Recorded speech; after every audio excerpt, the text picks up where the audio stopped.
Well, a benefit dinner raised money tonight for the recovery effort in Jamaica. And two of the chefs are from Jamaica with family there tonight. WGNO's Rick Gogrieve has the story. Rick? Susan Kurt, New Orleans turned Caribbean for the night for a good cause.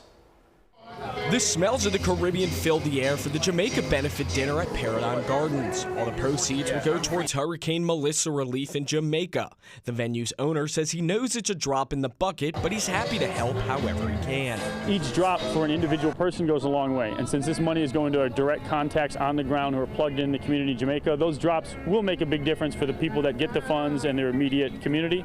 Co-owner of Johnny's Jamaican Grill, Adam Houghton, cooked at the event. He has family in Jamaica right now, and he says he's been nervous for them ever since he first heard of Hurricane Melissa. I was thinking a lot because first time Category 5, that is something different.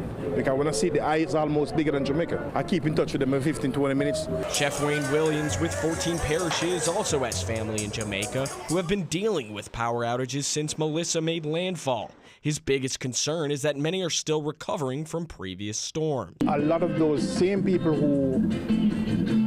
who are being affected by Melissa have not recovered from Beryl. Both chefs are hopeful for the recovery and thankful New Orleans is willing to help its Jamaican friends. I feel very excited to be a part of it.